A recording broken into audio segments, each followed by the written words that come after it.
嘿，大家好，欢迎回来 Ariel 的频道。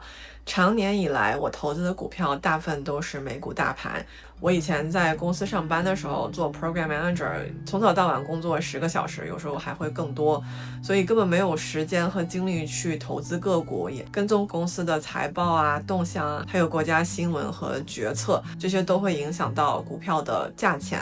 但是我现在已经孑然一身辞职了，所以现在我终于有时间可以好好研究一下应该投资哪些公司可以收益比大盘更高一点，来增加我的投资收入。比如看看最近一段时间非常火的 Magnificent Seven， 美国的这7个科技巨头股票。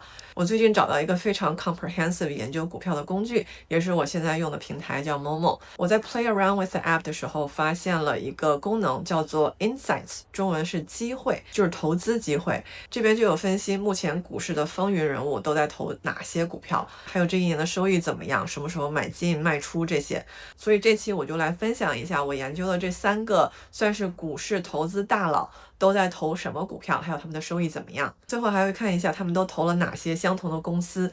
我们今天要看的3个人呢，有2个都是政治人物。第一个是 Nancy Pelosi， 第二个是美国总统 Donald Trump， 第三个是 Warren Buffett。Pelosi 的 stock portfolio 这一年的回报是 26.14%， Donald Trump 的 stock portfolio 这一年的回报是 16.15%， 而 Warren Buffett 居然是最低的，他的 stock portfolio 近一年只有 return 12.55%。美股大盘近一年的收益是 19.89%， 也就是快要 20%。这么看起来，这个回报还是比 Trump 和 Buffett 的回报要更高一点。怎么说呢？就是 Trump 这个 portfolio 最近波动挺大的。我上周写稿子的时候看他近一年的 return 还有快要 20%， 今天看的时候就是16点多了，也要看是什么时候再查。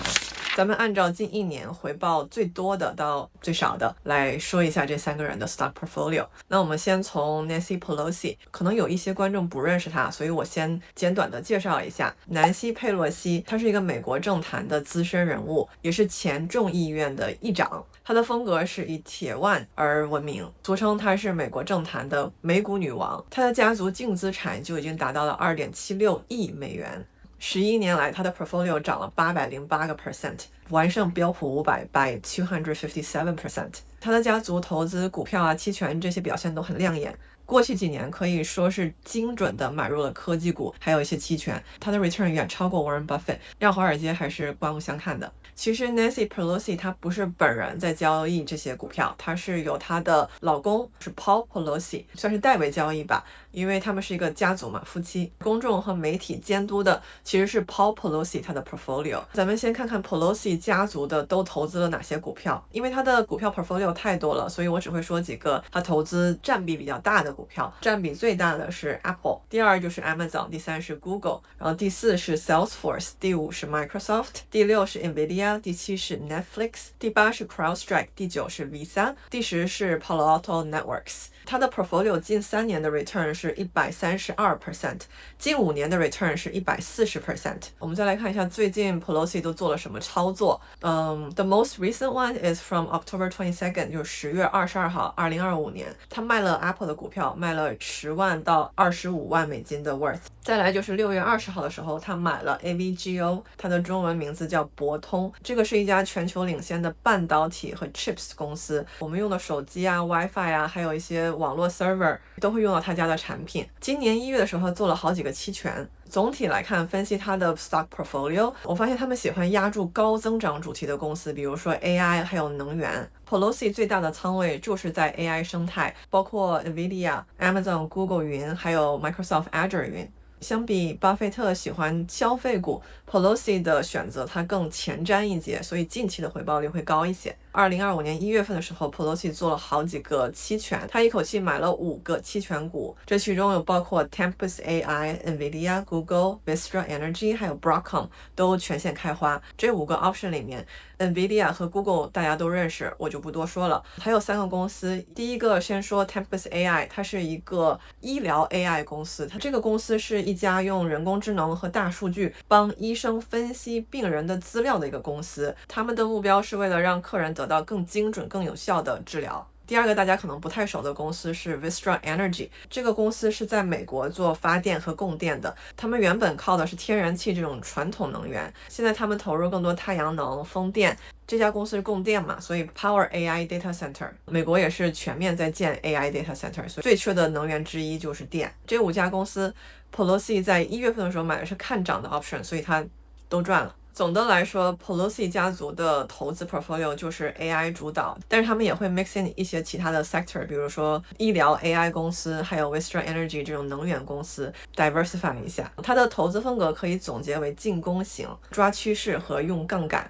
说到进攻型投资，我自己也有一种比较轻投资、风险可控的一个办法，就是打新股。最近美股的 IPO 市场也挺火热的，所以这里就跟大家分享一下我平时是怎么打新股的。我打新有2个前提，一个是 overall 市场气氛比较好，再来是那个 pre-IPO 公司，我会做一系列研究，确定它是一个 solid 的公司，我就会去打新股。很多时候为了控制风险，我会在这个 IPO 当天就卖掉，或者是那周就卖掉。当然也有一些公司很 solid， 那我就会 keep it for the long run， 所以要看 case by case。刚刚也聊到我自己用的平台是某某，今年的几个热门 IPO 包括 Circle、Figma 这些 AI 和加密货币的概念股，在某某这个 app 上都可以打新，而且很多时候上市当天就翻好几倍。估计 Q4 还有几个明星公司要上，我自己也是 tightly monitoring， 我准备好了资金，随时准备入手。我自己本身之前是也用其他平台的，但是我现在几乎就只用某某，因为他们打新股中签的几率要高很多。今年像 Bullish、Gemini 还有 Figure 这几个热门的 IPO， 他们家几乎全能中签。还有一点就是它没有锁定期，所以上市当天涨了就可以卖，马上就能赚到钱。它没有申购费，也没有佣金。我的钱在某某 app 里面等机会的时候，还能拿到8.1% APY 的利息。如果你也想要试试看这个投资方式，可以先开个户，把资金准备好，这样子就可以随时入手了。想要参与打新申购的朋友，可以用我的信息栏链接。